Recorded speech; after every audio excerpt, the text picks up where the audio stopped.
are listening to the Daily Treasure podcast produced by Mark Inc. Ministries. Thank you for joining us today. Today's devotional is called, "And the Boy Grew in the Presence of the Lord." Today's treasure. Then Elkanah went home to Ramah, and the boy was ministering to the Lord in the presence of Eli the priest. Samuel was ministering before the Lord, a boy clothed with a linen ephod. And his mother used to make for him a little ephod and take it to him each year when she went up with her husband to offer the yearly sacrifice. Then Eli would bless Elkanah and his wife and say, "May the Lord give you children by this woman for the petition she asked of the Lord." So then they would return to their home. Indeed, the Lord visited Hannah, and she conceived and bore 3 sons and 2 daughters. And the boy Samuel grew in the presence of the Lord. 2 Samuel 2:11 and 18 through 21. Slowly, life crashed down on Hannah. Year after year she longed for a child, but God closed her womb. Her default mode in the face of disappointment was to continue her practice of corporate worship and prayer. Next week we will see that her personal worship grew deep roots into the heart of God, and that intimacy equipped her and enabled her to choose to trust God when her heart was breaking. We will unpack Hannah's beautiful worship song in 2 Samuel 2. But now, let's take a few minutes to soak up some of Hannah's joy that eventually filled her life. We see that Samuel accepted the call to serve God. Then Elkanah went home to Ramah, and the boy was ministering to the Lord in the presence of Eli the priest. Samuel was ministering before the Lord, a boy clothed with a linen ephod.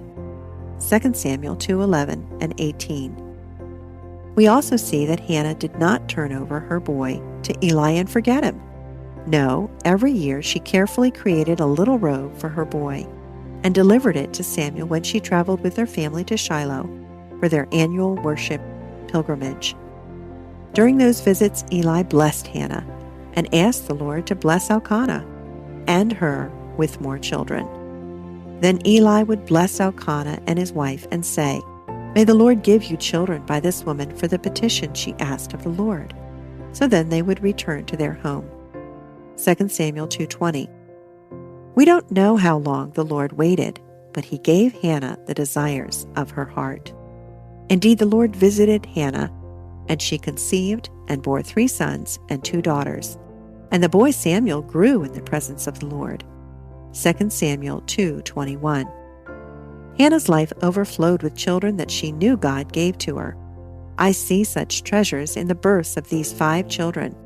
Not only did they fill Hannah's heart with love, they filled her days with enormous responsibilities that kept her moving forward.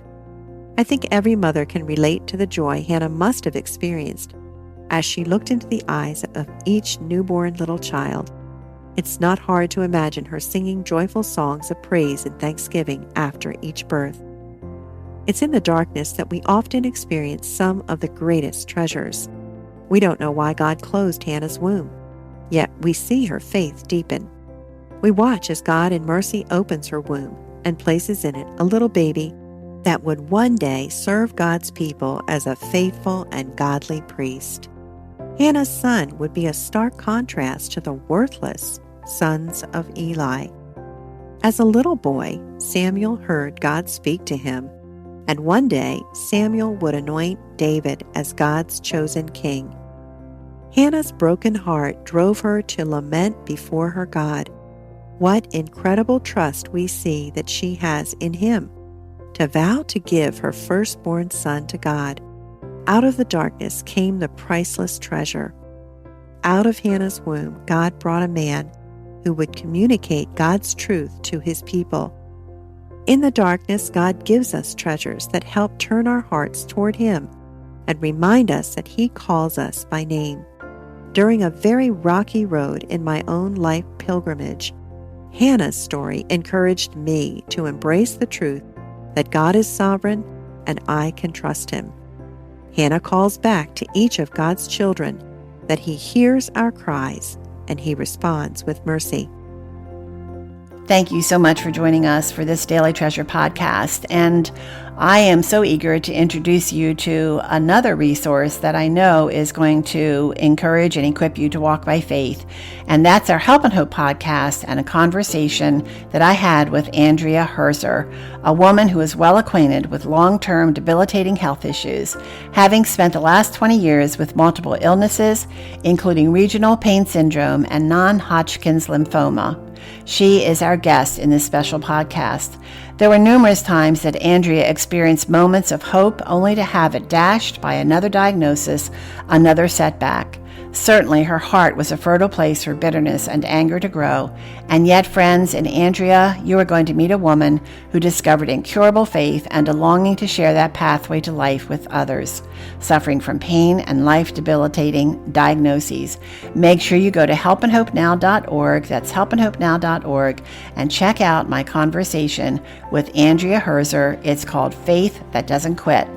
I look forward to being with you tomorrow.